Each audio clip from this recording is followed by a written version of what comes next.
बिस्मिल्लाहिर्रहमानिर्रहीम रब्बी यस्सिर वला तुअस्सिर वतम्मिम बिल खैर। सॉल्यूशन एंड कोलाइड्स के चैप्टर का दूसरा लेक्चर है आज, nature of solutions in liquid phase. हमारे पास जो लिक्विड्स आते हैं हम उसको क्लासिफाई करते हैं तीन तरीक़ों से। एक वो लिक्विड होता है जो मुकम्मल तौर पर दूसरे लिक्विड के अंदर डिज़ोल्व हो जाए, आपने डाला और एकदम से हर प्रोपोर्शन से वो डिज़ोल्व हो गया। इसके बारे में क्या पॉइंट्स है वो डिस्कस करेंगे। और दूसरा लिक्विड है पार्शियली मिसिबल लिक्विड, थोड़ा बहुत डिज़ोल्व होता है। और थर्ड है कंप्लीट इमिसिबल, बिल्कुल नहीं होता। सो फुली होता है, थोड़ा होता है, बिल्कुल नहीं होता। ये तीन बातें हमने याद रखनी है। कंप्लीटली मिसिबल लिक्विड के अंदर एक तो ये पॉइंट क्लियर है कि ऑल प्रोपोर्शंस का मतलब क्या है। अगर आपके पास एक लिक्विड है A और दूसरा है लिक्विड B, दोनों इक्वल अमाउंट में आपने ले लिए है, दोनों को एक दूसरे के अंदर डाल दो, वो मिक्स हो गया। So this is called all proportion. ये नहीं है कि थोड़ा बहुत यहां पर आपने इधर बीकर रखा हुआ है, उसके अंदर लिक्विड A, तो ये सारा का सारा है liquid A, this is liquid A। और जो लिक्विड B है उसका थोड़ा सा यहां पर नीचे बैठ जाता है, यानी वो डिज़ोल्व भी नहीं हुआ है। बाकी जो लिक्विड B है वो इसके अंदर डिज़ोल्व हुआ है, मुकम्मल तौर पर डिज़ोल्व हुआ है। तो इतना सा भी नहीं बचना चाहिए कि ये डिज़ोल्व नहीं होने। सारा का सारा में ऑल प्रोपोर्शन का मतलब ये था। इसका एक बहुत प्यारा एग्जांपल है पानी और मेथनॉल का। एक एग्जांपल है, ये दोनों बड़े अच्छे तरीके से एक दूसरे के अंदर डिज़ोल्व होते हैं। दूसरा है एसीटोन वाटर, ये भी दो तरह की लिक्विड है, एसीटोन और वाटर भी। और थर्ड है बेंजीन और साइक्लोहेक्सेन। इसमें ये वाला जो पानी और मेथनॉल का है और एसीटोन और वाटर का है, इन दो का अगर मैं बताऊं, इन दो के अंदर क्या है, पहले से हाइड्रोजन बॉन्डिंग है इनके अंदर। पहले से इनके अंदर कौन सा बॉन्डिंग है, हाइड्रोजन बॉन्डिंग है। वाटर ये हुआ, और मेथनॉल यहां से हम बना लेते हैं CH3OH, ये आपका मेथनॉल है। हाइड्रोजन पर, पानी में हाइड्रोजन पर हमेशा कौन सा चार्ज है, प्लस का चार्ज है, और ऑक्सीजन पर कौन सा चार्ज है, माइनस का चार्ज है। तो इस हाइड्रोजन, जो वाटर का हाइड्रोजन है और जो मेथनॉल का ऑक्सीजन है, उसके दरमियान बॉन्ड बनेगा। या आप ये कह सकते हैं कि मेथनॉल का जो हाइड्रोजन है उस पर फिर कौन सा चार्ज है, पार्शियल पॉजिटिव, और इस ऑक्सीजन पर कौन सा चार्ज है, पार्शियल नेगेटिव। तो इस ऑक्सीजन और उस हाइड्रोजन के बीच जहां पर भी आप देखो वहां पर हाइड्रोजन बॉन्ड बन रहा है। तो अगर आपसे पूछा जाए कि पानी और मेथनॉल क्यों एक दूसरे के अंदर डिसॉल्व हो सकते हैं, उसका जवाब क्या है कि इन दोनों के बीच हाइड्रोजन बॉन्ड बन सकता है। अच्छा, जब वाटर खुद अकेला था पहले, अभी तो आपने इसके साथ मिक्स किया हुआ है। सपोज मैं यहां पर लिख लेता हूं कि हमारे पास पहले यहां पर वाटर पड़ा था और यहां पर हमारे पास मेथनॉल था। तो मेथनॉल को मैं जस्ट CH3OH और यहाँ पर फिर से CH3OH, दो मेथनॉल के मॉलिक्यूल्स में सिर्फ आसानी के लिखना चाहता हूँ, ओनली 2 मेथनॉल मॉलिक्यूल्स। और यहाँ पर हमारे पास क्या है, 2 वाटर का मॉलिक्यूल है, एक वाटर का मॉलिक्यूल और दूसरा वाटर का मॉलिक्यूल, 2 वाटर मॉलिक्यूल्स है हमारे पास। जब इन दो लिक्विड्स को आपने आपस में मिक्स नहीं किया था, मिक्सिंग से पहले उन लिक्विड के अंदर क्या था, कौन सा बॉन्डिंग था, वो भी हाइड्रोजन, यानी ये पानी का जो एक मॉलिक्यूल है और पानी का जो दूसरा मॉलिक्यूल है, इनके ऑक्सीजन और हाइड्रोजन के दरमियान कौन सा बॉन्ड था? हाइड्रोजन बॉन्ड था। इसी तरह यहाँ पर जो मेथनॉल है, मेथनॉल में भी मैं अभी इसको शो नहीं कर सकता, लेकिन यहाँ पर इसके पास भी अपना हाइड्रोजन बॉन्ड था, यानी इसके पास इंटरमॉलिक्यूलर फोर्स हाइड्रोजन बॉन्ड, इसके पास भी इंटरमॉलिक्यूलर फोर्स हाइड्रोजन बॉन्ड। तो चूंकि इन दोनों में इंटरमॉलिक्यूलर फोर्स पहले भी हाइड्रोजन बॉन्ड था, लिहाजा ये दोनों बड़े मज़े से एक दूसरे के अंदर डिसॉल्व हो जाते। तो ये पॉइंट मैंने यहाँ पर लिखा होगा कि पर similar type of intermolecular interactions, ये नहीं लिखना चाहिए, इंटरैक्शंस, ये इंटरैक्शंस होते हैं, बेशक ये अट्रैक्शन है, but these are called interactions. तो पहले से इनके अंदर सिमिलर टाइप ऑफ इंटरैक्शंस थे। ये जैसे कि पानी, मेथनॉल और एसीटोन वाटर में हाइड्रोजन बॉन्ड का इंटरमॉलिक्यूलर इंटरेक्शन था। अब ये वाला जो दूसरा एग्जांपल मैंने यहाँ पे लिखा हुआ, ये कौन सा एग्जांपल है? ये बेंजीन और साइक्लोहेक्सेन, ये भी बहुत अच्छी तरह से एक दूसरे के अंदर डिसॉल्व हो सकते हैं, तो मिसिबल है एक दूसरे के अंदर। वो अलग बात है कि बेंजीन पानी में सॉल्युबल नहीं होता, बिल्कुल सही है, लेकिन बेंजीन साइक्लोहेक्सेन का जो जोड़ा है ये बिल्कुल मिसिबल है। इसके पीछे क्या रीजन है? इनका भी इंटरमॉलिक्यूलर फोर्सेस सिमिलर थे। मिसाल वो कौन से थे? वो थे लंदन डिस्पर्जन फोर्सेस। ये वाले जो मैं यहाँ पर ये जो जोड़ा है बेंजीन और साइक्लोहेक्सेन का जो जोड़ा है, लंदन डिस्पर्जन फोर्सेस। और लिक्विड वाले चैप्टर में इस पर पूरा का पूरा जिक्र मौजूद है, लंदन डिस्पर्जन फोर्सेस। अभी हम इसको एक्सप्लेन नहीं करेंगे, बट ये हमें पता होना चाहिए कि इनके अंदर फिर पहले कौन से, बेंजीन के अंदर भी पहले लंदन डिस्पर्जन फोर्सेस थे, साइक्लोहेक्सेन के अंदर भी यही थे। जब इन दोनों को मिक्स कर दिया तो लाइक डिसॉल्व लाइक वाली बात आ गई। ये पॉइंट था आपका कंप्लीटली मिसिबल लिक्विड के साथ। अब सेकेंड वाला बहुत ज्यादा इंटरेस्टिंग है, पार्शियली मिसिबल लिक्विड। ऐसे दो लिक्विड्स जो एक दूसरे के अंदर थोड़े बहुत डिसॉल्व हो सकते हैं, थोड़े बहुत मिसिबल हो जाए, फुल्ली ऑल प्रोपोर्शन अब नहीं है कि बस अपनी डाला हो रहा। इसमें क्या होगा? पहला तो आप जरा नोट कर लीजिए, वेरी स्मॉल एक्सटेंट, थोड़ा बहुत इसमें डिसॉल्व हो गया। इसमें इंपॉर्टेंट बात क्या है? दो लेयर्स बनेंगे, दो लेयर्स हमारे पास बन जाएंगे। जैसे कि पहले मैं आपको एग्जांपल बताता, चलो फिर वहां पर एक्सप्लेन करेंगे। दो लेयर्स बनेंगे, हर लेयर दूसरे लेयर का सैचुरेटेड सॉल्यूशन होगा। मिसाल के तौर पर ये आपको अभी समझ नहीं है, मैं आपको एक्सप्लेन कर, ये पॉइंट मैं आपको समझा दूंगा। पहले एग्जांपल देखिए, कौन कौन से एग्जांपल है? वाटर और ईथर को मिक्स करोगे तो पार्शियली मिसिबल में आएगा। फिनोल और पानी को मिक्स करोगे, partially miscible. Aniline water, nicotine water, ये चार एग्जांपल आपकी बुक में मौजूद है, तो मैंने दे दिया। अब उन्होंने जो एग्जाम्पल दिया हुआ है फिनोल वाटर का, ये वाला जो एग्जाम्पल है ये उन्होंने यहाँ पर थोड़ा सा एक्सप्लेन किया हुआ है। मैं आपको ये पॉइंट अभी बताता हूँ। टू लेयर्स पहले बनेंगे। सपोज आपको वाटर और फिनोल आप आपस में मिक्स कर लेते हैं, तो फिनोल जो है, फिनोल का वैसे मैं आपको स्ट्रक्चर बताऊं, फिनोल किस तरह से है। फिनोल इस तरह से है,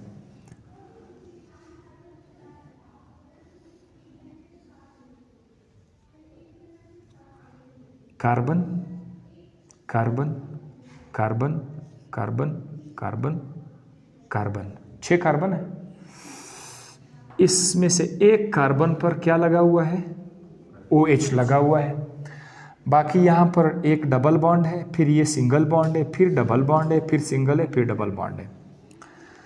इसके अलावा यहाँ पर हाइड्रोजन भी इसके पास मौजूद है, लेकिन वो मैं शो नहीं करना चाहता, बहरहाल अभी शो कर लिया। ठीक है, इस तरह से तरतीब है इसका। ये फिनोल का है, एक स्ट्रक्चर है। जब आप फिनोल को पानी के साथ मिक्स करो, फिनोल थोड़ा भारी होता है पानी के निस्बत, तो फिनोल को मैं एक कलर देता हूँ, this colour will be for phenol. ये है फिनोल का diagram, so this is for phenol.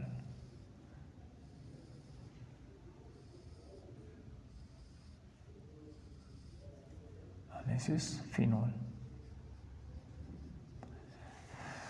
पानी जब आप इसके अंदर डालोगे तो पानी इस फिनोल के ऊपर आएगा। पानी क्या करेगा? फिनोल के ऊपर आएगा। सो ये अब आपके पास कितने लेयर्स आ गए? 2 लेयर्स आ गए। नीचे फिनोल पड़ा हुआ है, ऊपर वाटर पड़ा हुआ है। अब ये 2 लेयर्स बन गए। लेकिन इसमें सबसे स्पेशल बात क्या है, अच्छा यहां से जो फिनोल है, फिनोल के कुछ मॉलिक्यूल्स, फिनोल से कुछ मॉलिक्यूल्स यहां से मूव करेंगे, पानी के अंदर चला जाएंगे।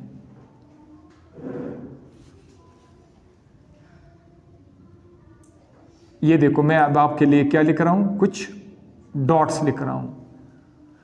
कौन से कलर के डॉट्स है? ब्लू कलर के डॉट्स है, ताकि आपको पता चले कि फिनोल से कुछ फिनोल के मॉलिक्यूल्स पानी में चले गए।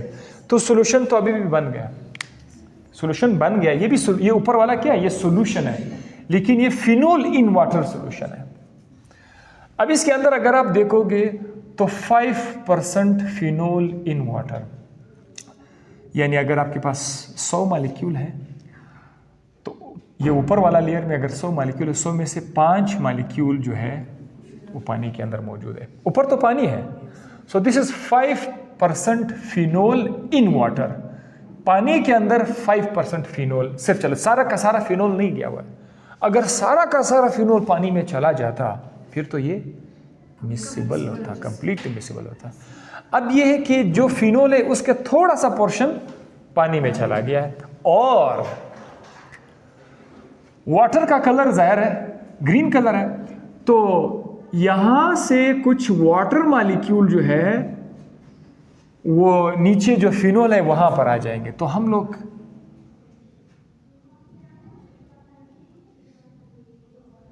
यहां पर कुछ डॉट्स लिख लेते हैं, यहां से कुछ ग्रीन कलर के डॉट्स लिख लेंगे, और ये क्या है, ये पानी है। तो 2 लेयर हैं, एक लेयर के अंदर वाटर है, नीचे वाला लेयर में वाटर आ गया और ऊपर वाले लेयर में फिनोल चला गया। अब हमारे पास यूं समझ लीजिए कि 2 तरह के सॉल्यूशंस हैं, 2 तरह के, एक सॉल्यूशन ऊपर है, एक सॉल्यूशन नीचे है। ऊपर वाले सॉल्यूशन को कहते हैं phenol in water, phenol in water. नीचे वाले सॉल्यूशन को कहते हैं वाटर इन फिनोल। ये 2 तरह के, इस तरह के जो सॉल्यूशंस हमारे पास आएंगे, इस तरह के एक ही बीकर के अंदर 2 सॉल्यूशन आपके पास आएंगे। They are called as conjugate solutions, they are called what, conjugate solutions.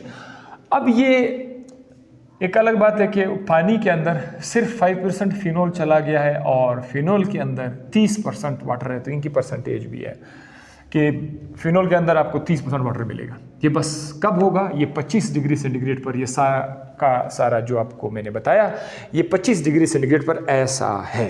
Conjugated solution, conjugate solution हमारे पास बनेगा, 2 लेयर्स बनेंगे, हर लेयर दूसरे लिक्विड का सैचुरेटेड सॉल्यूशन है। यानी ये जो फिनोल वाला लेयर है ये इस लिक्विड का सैचुरेटेड सॉल्यूशन है। इसी तरह ऊपर वाला जो लेयर है ये इस लेयर का, इस लिक्विड का सैचुरेटेड सॉल्यूशन है। सैचुरेटेड का मतलब क्या, मैं बताता हूं।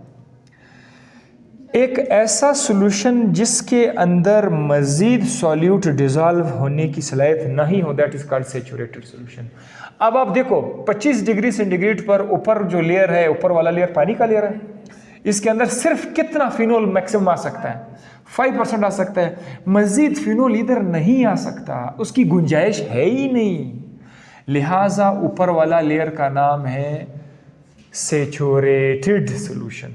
क्या नाम रखेगा, सैचुरेटेड। सैचुरेटेड का मतलब ये है कि जब किसी सॉल्यूशन के अंदर मजीद सॉल्यूट डालने की सलाहियत ख़त्म हो जाए, उसमें सॉल्यूट आप डिजॉल्व नहीं कर सकते हैं। मिसाल के तौर पर आपको मैं एक और एग्जांपल देता हूँ, ये बीकर ले लें, इसके अंदर आप पानी डाल दें। सपोज यहाँ पर आपने पानी डाल दिया, थोड़ा सा पानी आपने डाल दिया, पहले आपने इसके अंदर 5 ग्राम चीनी डाल दी। सपोज 5 ग्राम आपने इसके अंदर चीनी डाल दी, चीनी उसमें डिसॉल्व हो गई। अब आप थोड़ा और 5 ग्राम चीनी डाल दें, वो भी डिसॉल्व हो जाएगी। आप पागलपन करो और चीनी डालते जाओ, आपको क्या लगता है आप डालते जाओ वो डिसॉल्व करेगा? हर सॉल्यूशन की एक लिमिट है, वो कुछ खास अमाउंट में दूसरे चीज़ को अपने अंदर डिसॉल्व करते, उसके बाद उसकी सलाहियत ख़त्म हो जाएगी। तो जब उसमें मज़ीद चीज़ों की डिसोल्यूशन की सलाहियत ना रहे, हम कहते बस अब सॉल्यूशन सैचुरेटेड हो गया, कि उसमें मज़ीद गुंजाइश नहीं है। सैचुरेटेड मीन्स मज़ीद गुंजाइश नहीं। क्लास सेचुरेटेड का मतलब क्या है? क्लास सेचुरेटेड हो गया कि जितने कुर्सियां थी उसमें स्टूडेंट बैठ गए, मजीद जगह नहीं है, सेचुरेटेड क्लास। इसी तरह इंजाइम वाले चैप्टर में सेचुरेशन भी आपको बताया गया है। इंजाइम वाला जो चैप्टर है, जिस पर वेबसाइट पर शायद आप में से किसी ने स्टार्ट किया होगा, तो वहाँ पर जितने भी इंजाइम हैं, तमाम के तमाम इंजाइम के ऊपर सबस्ट्रेट बैठ जाता है और मज़ीद गुंजाइश ही नहीं रहता कि और सबस्ट्रेट आके अटैच हो जाए। सो ये सेचुरेशन वाला लफ्ज़ है। तो सेचुरेटेड सोल्यूशन का लफ्ज़ क्या था? किसी सोल्यूशन के अंदर मज़ीद गुंजाइश ना रहे। तो ये वाला लेयर इसका सेचुरेटेड सोल्यूशन है और ये लेयर उसका सेचुरेटेड सोल्यूशन है। ये पॉइंट अभी आपको समझा दे। 2 layers are formed and each layer is saturated solution of other liquid, दूसरे लिक्विड। अच्छा, ये पॉइंट भी क्लियर हो गया। ये तो सब 25 डिग्री सेंटीग्रेड पर कॉन्जुगेट सोल्यूशन बना। हम टेम्परेचर को बढ़ाना शुरू करेंगे थोड़ा सा। ये कौन सा टेम्परेचर है? 25 है। हम टेम्परेचर को थोड़ा सा इंक्रीज कर देते हैं। जब आप टेम्परेचर को इंक्रीज करना शुरू करेंगे, what will happen? Some more phenol molecules will start migrating into water. कुछ और फिनोल पानी में चलना, मूव करना शुरू करें, कुछ और मॉलिक्यूल भी चले। अब पहले तो खुद ब खुद तो नहीं जा सकते, तब जोर ज़बरदस्ती हम लोग कर रहे हैं। हम क्या दे रहे? टेम्परेचर दे रहे हैं। सो एक्सपेक्टेड ये होगा कि ऊपर वाले लेयर में अब फिनोल की तादाद बढ़ना शुरू करेगा और साथ ही साथ ऊपर वाला लेयर कौन सा है? वाटर लेयर है। वहां से वाटर के मॉलिक्यूल्स फिनोल के अंदर आना शुरू करेंगे। होता जाएगा। पहले ऊपर वाला लेयर क्या था? 5% फिनोल था, नीचे वाला लेयर 30% वाटर था। It is composition, am I right? ये कंपोजिशन है कि नहीं? 5% फिनोल वाटर, ये कंपोजिशन है। 30% वाटर, ये कंपोजिशन है। जब आप टेम्परेचर बढ़ाना शुरू करोगे, what will happen to the composition? Composition same रहेगी, चेंज हो जाएगा? कंपोजिशन चेंज हो जाएगा। यानी यहां पर आप देख रहे हो फिनोल ज्यादा आ रहा है तो ये 5% से बढ़ जाएगा। वहां से वाटर आ रहा है तो इसकी कंपोजिशन चेंज हो जाएगी। तो टेम्परेचर देते देते वक्त कंपोजिशन चेंज होती जाएगी। एक टाइम आएगा, एक ऐसा स्टेज आएगा कि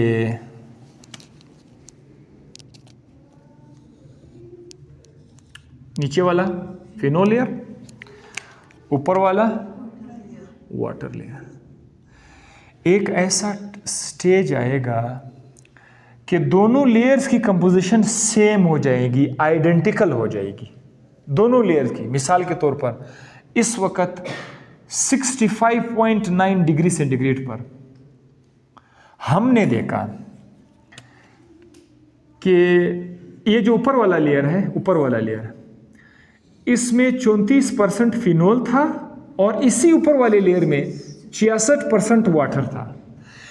जो नीचे वाला लेयर था उसमें भी 34% फिनोल था और 66% वाटर था। तो नीचे वाला लेयर की कंपोजिशन और ऊपर वाले लेयर की कंपोजिशन क्या हो गया? सेम हो गया। जितना फिनोल वाटर इस लेयर में है उतना फिनोल वाटर की परसेंट उस लेयर में है। तो दोनों लेयर्स की जब कंपोजिशन आइडेंटिकल हो जाती है, ये बड़ा स्पेशल टेम्परेचर है। टेम्परेचर तो आप दे रहे थे 2500 के बाद आप 30 का भी तो कोई टेम्परेचर आया था रास्ते में, 35 का भी तो कोई टेम्परेचर आया था, 40 का भी तो कोई टेम्परेचर आया था। लेकिन वो हमारे लिए इंपॉर्टेंट नहीं है। क्योंकि वो क्यों इंपॉर्टेंट नहीं है? क्योंकि वहां पर दोनों लेयर की कंपोजिशन डिफरेंट थी। बट 65.9 डिग्री सेंटीग्रेड पर दोनों लेयर्स की कंपोजिशन आइडेंटिकल होगी। यानी ऊपर वाले लेयर में 35% फिनोल, 66% वाटर, नीचे वाले लेयर में भी 34% फिनोल और 66% वाटर हुआ। So this temperature is very special temperature. ये टेम्परेचर क्यों स्पेशल है इसके अलावा मैं बताऊंगा। एक तो चलो ठीक है, यहाँ पर वो आइडेंटिकल हो गया। अगर आप लोग थोड़ी सी शरारत करोगे, इस टेम्परेचर से टेम्परेचर को मज़ीद थोड़ा बढ़ाओगे, तो फौरन सारे के सारे लिक्विड एक दूसरे के अंदर मर्ज हो जाएंगे। सारे लिक्विड एक दूसरे के अंदर मर्ज हो जाएंगे, यानी कंप्लीटली मिसेबल हो जाएगा। सब के सब एक दूसरे के अंदर हल हो जाएंगे, फिर आपका परसेंटेज में से सारा गायब हो जाएगा। सो वो मर्ज का मतलब क्या, मर्ज, एक चीज के अंदर दूसरी चीज को डाल देना, इट्स कॉल्ड मर्ज। पहले थोड़े थोड़े बहुत मर्ज हो रहे थे, लेकिन अब सारा का सारा वाटर फिनोल के अंदर चला जाएगा, फिनोल वाटर के अंदर चला जाएगा, दोनों लेयर्स एक दूसरे के अंदर मर्ज हो जाएंगे। कब? जब आप इस टेम्परेचर से मजीद भी टेम्परेचर दोगे। सो क्या लिखा हुआ है, composition of both layers become identical, this temperature is called, यानी this temperature is called what, यहाँ पर मैंने मेंशन नहीं किया, द टेम्परेचर आप लिख सकते हैं, the temperature at which the composition of the both layers becomes identical is called, इसका नाम क्या है, क्रिटिकल सॉल्यूशन टेम्परेचर।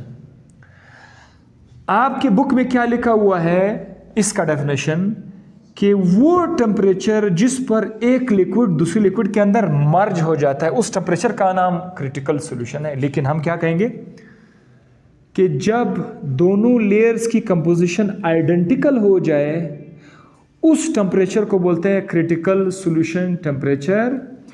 इस टेम्परेचर से थोड़ा ऊपर जाओगे तब जाकर दो लिक्विड एक दूसरे के अंदर मर्ज हो जाएंगे। क्या लिखा हुआ है, अबाउ दिस टेम्परेचर, यानी इस टेम्परेचर से ऊपर the two conjugate solutions merge into one another, एक दूसरे के अंदर क्या हो जाएंगे, मर्ज हो जाएंगे।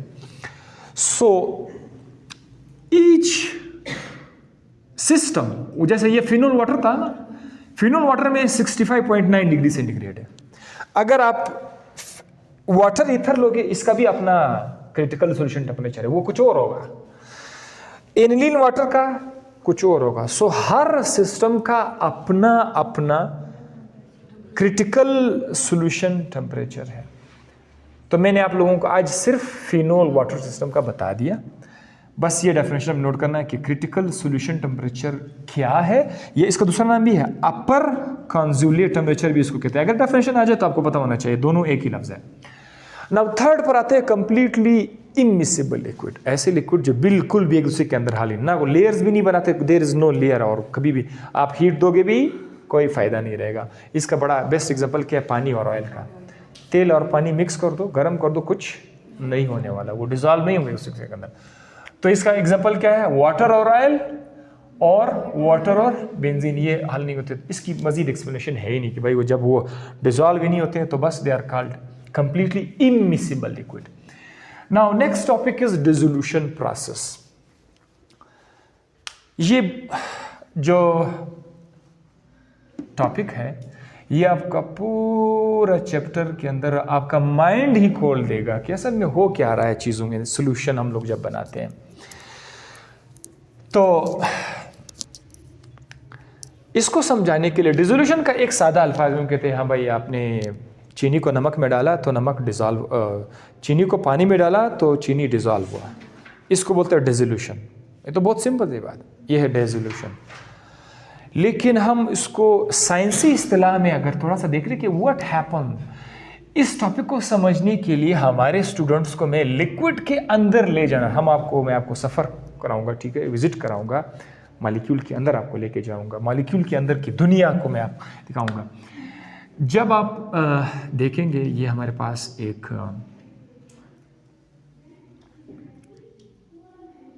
बीकर है, इस बीकर के अंदर हमारे पास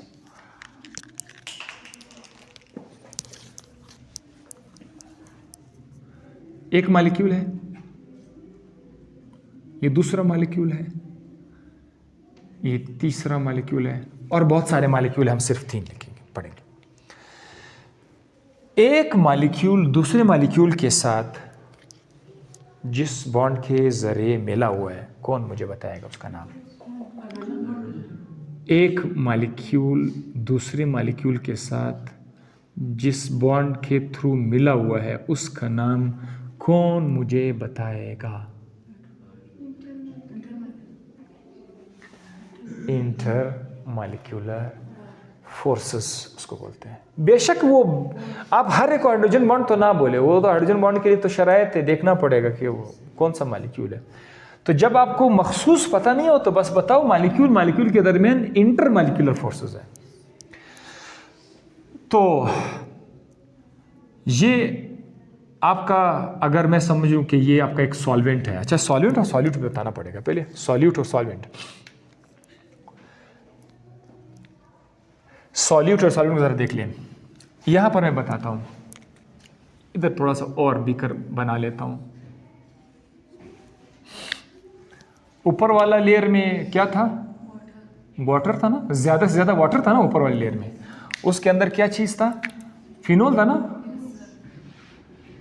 कौन सा चीज़ कम है, कौन सा चीज़ ज़्यादा है ऊपर वाले लेयर में? जो ज़्यादा है वो सॉल्वेंट कहलाएगा, जो कम है वो सॉल्यूट कहलाएगा।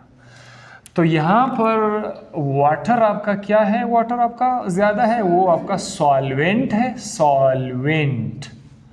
और जो कम है वो है आपका सॉल्यूट। ये तो लिक्विड लिक्विड में आपको समझा दे। लिक्विड लिक्विड में क्या है? जो कम है वो सॉल्यूट है, जो ज़्यादा है वो सॉल्वेंट है। और अगर आपने बीकर, ये पानी है, इसके अंदर अगर आपने नमक डाला, सॉल्ट, नमक NaCl अगर आपने इधर डाल दिया, तो चूंकि पानी उस नमक को अपने अंदर डिसॉल्व कर रहा है, तो पानी यहां पर क्या होगा? हमारे पास सॉल्वेंट हो जाएगा और नमक आपका सॉल्यूट हो जाएगा। तो जब भी हम लोग कोई सोल्यूशन हमारे सामने आएगा, उस सोल्यूशन में दो चीज़ें होंगी, एक सॉल्वेंट होगा तो एक सॉल्यूट होगा। अगर वो लिक्विड लिक्विड है तो कैसे पहचानेंगे? जो ज़्यादा है वो सॉल्वेंट है, जो कम है वो सॉल्यूट है। और अगर वो लिक्विड और सॉलिड है, नमक तो आपको पता है, नमक तो सॉलिड है। नमक को पानी में डालोगे तो बड़े आराम से बताएं कि भाई नमक सॉल्यूट है, पानी सॉल्वेंट है। अच्छा, अब डिसोल्यूशन प्रोसेस में बताएं कि ये आपका एक सॉल्वेंट है, सॉल्वेंट के बीच अपने अपने फोर्सेस है, इसको बोलते हैं सॉल्वेंट सॉल्वेंट इंटरेक्शंस। कौन से इंटरेक्शंस आ गए? इसको बोलते हैं सॉल्वेंट सॉल्वेंट इंटरेक्शंस। या मैं लिखता हूं सॉल्वेंट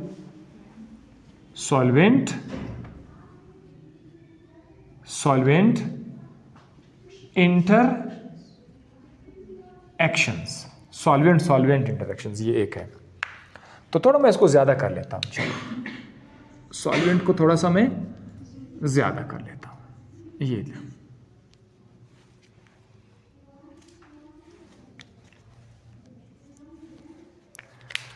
चले, इनके दरमियान में थोड़े से ये लाइनें भी ड्रॉ कर दूंगा ताकि आपको पता चले कि ये क्या है। ये इंटरमॉलिक्यूलर फोर्सेस है जी। ये सॉल्वेंट सॉल्वेंट इंटरमॉलिक्यूलर इंटरैक्शंस है। दूसरा जरा देखो, number 2 is solute solute interactions.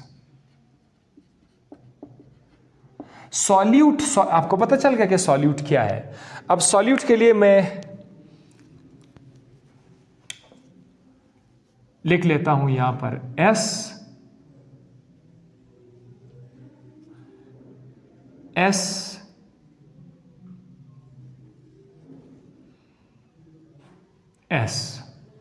Solute आपने डाल दिया बीकर के अंदर। तो सॉल्यूट और सॉल्यूट के दरमियान भी बॉन्ड है जिसने सॉल्यूट के मॉलिक्यूल्स को आपस में पकड़ के रखा हुआ है। अगर आप नमक ले लेते हैं, नमक अगर आप ले लेते हैं तो नमक में, नमक के जो पार्टिकल्स हैं, उन पार्टिकल्स के दरमियान फोर्स है, आयोनिक इंटरेक्शंस है कि नहीं है?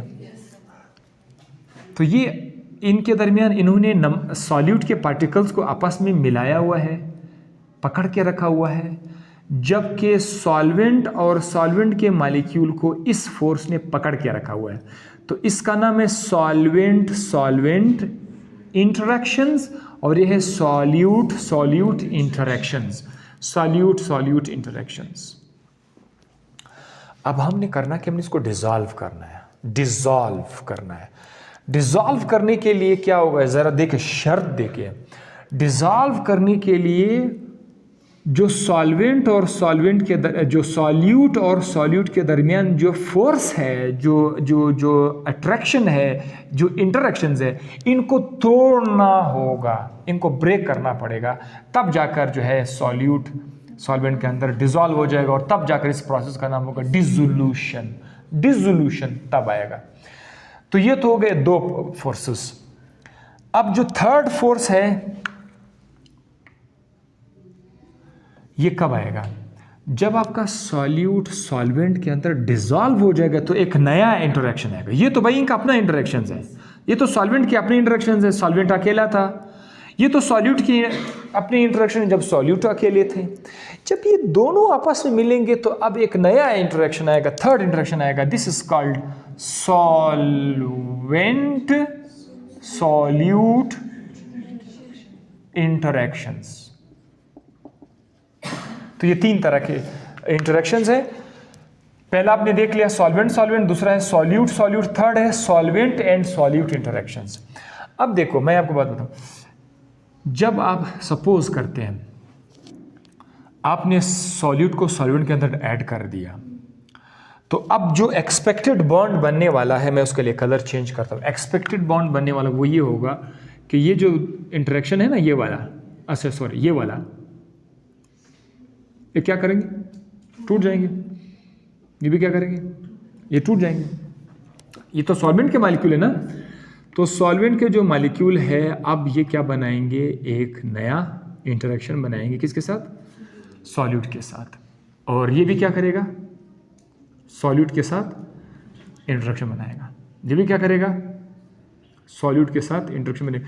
एक शर्त थी कि सॉल्यूट और सॉल्यूट के दरमियान इंटरेक्शन है, उसको तोड़ना पड़ा। अगर किसी सॉल्वेंट के अंदर एक सलाहियत हो कि वो सॉल्यूट के अंदर जो इंटरेक्शंस था उसको अगर तोड़ सकता है, तब ये सॉल्यूशन बन सकता है। तो अब जो नया बॉन्ड आ रहा है इसका नाम क्या है? ये जो नया बॉन्ड आ रहा है ये वाला जो एस और इसके दरमियान, ये कौन सा है? Solvent and solute. बुक में क्या लिखा? ये पॉइंट मुझे बहुत पसंद है, ये पॉइंट बहुत मुझे अच्छा लगा कि अगर आप चाहते हो कि सॉल्यूशन बन जाए, यानी आपका सॉल्यूट सॉल्वेंट के अंदर डिसॉल्व हो जाए, तो इस शर्त को लाजमी देखिए कि solvent solute interaction must be stronger then solute solute interactions.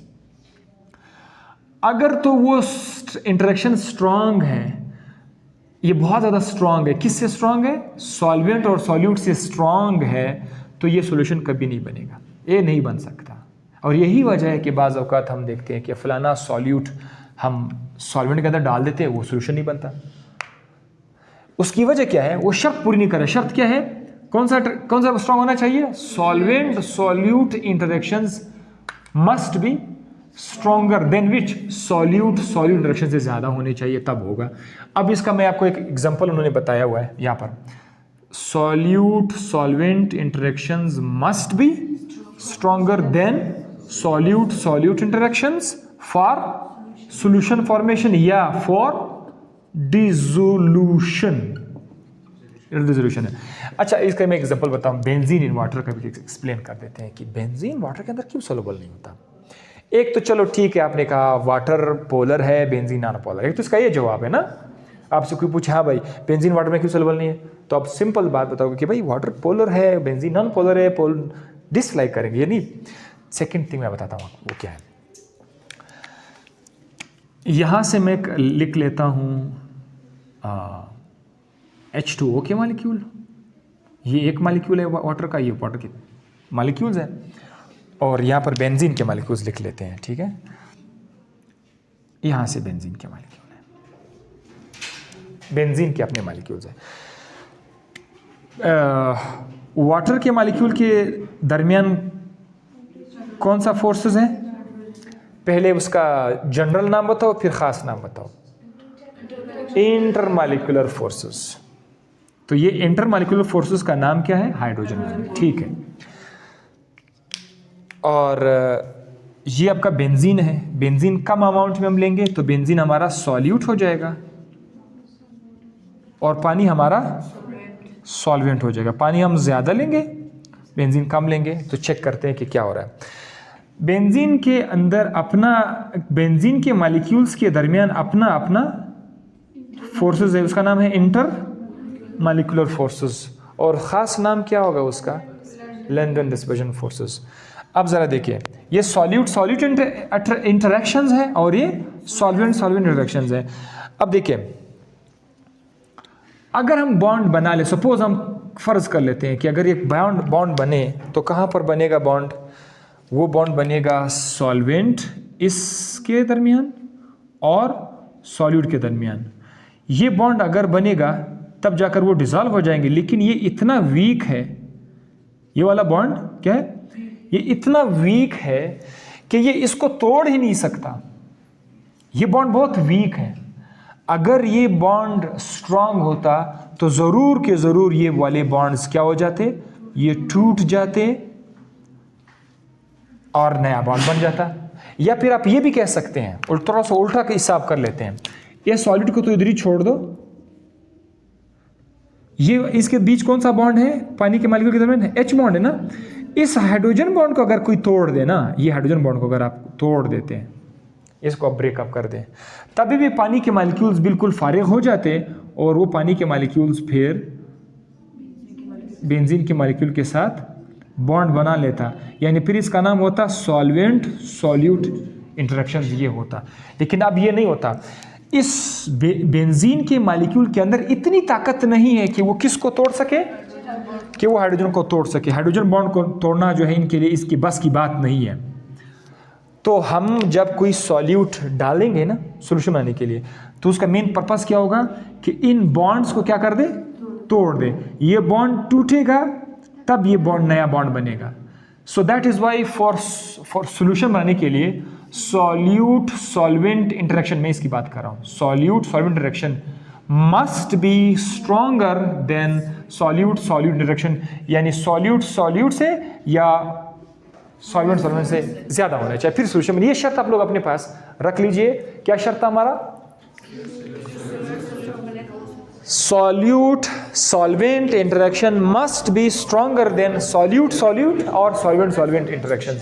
Solution बनेगा, अदरवाइज नहीं बनेगा। सो बेंजीन और वाटर क्यों डिसॉल्व नहीं हो सकते हैं, क्योंकि बेंजीन के मॉलिक्यूल्स के अंदर वो सलाहियत नहीं है कि ये वाटर के अंदर हाइड्रोजन बॉन्ड को तोड़ सके, इसीलिए वो डिसॉल्व नहीं होता। सो अब लास्ट थिंग ज़रा इस पर सिर्फ नोट कर लीजिएगा कि डिसोल्यूशन रेट को क्या क्या चीज़ें मुतासिर करती हैं। डिसोल्यूशन रेट का मतलब पहले क्या है, जिस स्पीड से कोई चीज़ डिसॉल्व होता है इसका डिसोल्यूशन रेट। रेट का मतलब क्या है, rate is always mean speed with respect to time के एतबार से। अब अगर कोई चीज़ जल्दी डिसॉल्व हो रहा है तो हम कहते हैं इसका डिसोल्यूशन रेट ज़्यादा है, अगर कोई चीज़ लेट डिसॉल्व हो रहा है तो कहते हैं इसका डिसोल्यूशन रेट कम है। तो कितनी चीज़ें हैं, 4 चीज़ें हैं। Number 1 is particle size. याद रखिएगा, मैं ज़रा सिर्फ तीर के निशान दूंगा। अगर आप पार्टिकल साइज को बढ़ा दोगे तो क्या होगा, डिसोल्यूशन रेट DR कम हो जाएगा। ये आपने नोट करना है, डिसोल्यूशन रेट कम हो जाएगा। पार्टिकल बड़े पार्टिकल है तो उसका डिसोल्यूशन रेट बहुत स्लो होगा। और अगर आपने पार्टिकल साइज को छोटा कर दिया, इससे सरफेस एरिया बढ़ जाएगा और आपका जो डिसोल्यूशन रेट है वो बढ़ जाएगा। यानी इन पार्टिकल साइज और डिसोल्यूशन रेट के दरमियान कौन सा ताल्लुक है, इनवर्स रिलेशन है। एक ज्यादा करोगे तो दूसरा कम होगा। तो ये है। अच्छा, टेम्परेचर के साथ क्या रिलेशन है, जितना ज्यादा टेम्परेचर बढ़ाओगे डिसोल्यूशन रेट उसी हिसाब से बढ़ जाएगा। ये तो बहुत सिंपल है, अभी नहीं देखा था। कंसंट्रेशन में ये है कि ये वेरिएबल है। कंसंट्रेशन का मतलब ये है कि वो कितना गाढ़ा है। अगर वो ज़्यादा गाढ़ा है तो टाइम लेगा, ठीक है, वो ज़्यादा। लेकिन बाज़ हिसाब में ये होगा कि कंसंट्रेशन अगर ज़्यादा है तो कम टाइम में ज़्यादा से ज़्यादा मॉलिक्यूल जो है वो सॉल्यूशन के अंदर चले। अगर आपने सॉल्यूट ज़्यादा लिया हुआ है, सॉल्यूट भी ज़्यादा है, सॉल्वेंट भी ज़्यादा है, तो जितना ज़्यादा सॉल्यूट आप डाल दोगे कम टाइम में बहुत सारा सॉल्यूट जो है वो आपका डिसॉल्व हो जाएगा। सो लिहाजा इसमें वेरिएबल है, ये ज़्यादा भी हो सकता है, कम भी हो सकता है। लेकिन आज हम क्या करेंगे कि कंसंट्रेशन बढ़ाने से डिसोल्यूशन रेट बढ़ जाएगा। हम यहाँ पर ये नोट कर लेंगे, ठीक है। स्टीयरिंग में बहुत क्लियर है, स्टीयरिंग बढ़ाओगे, हिलाना बढ़ाओगे तो डिसोल्यूशन रेट बढ़ जाएगा। ये बहुत सिंपल है। तो ये बुक में ज़्यादा एक्सप्लेनेशन नहीं है, खाली इतना है पार्टिकल साइज बढ़ाने से डिसोसिएशन रेट कम, टेम्परेचर बढ़ने से डिसोसिएशन ज़्यादा, इसमें वेरिएबल केस है और स्टीयरिंग में ज़्यादा करने से ज़्यादा होगा। बस कल इंशाल्लाह इसको फर्दर आगे लेके जाते हैं।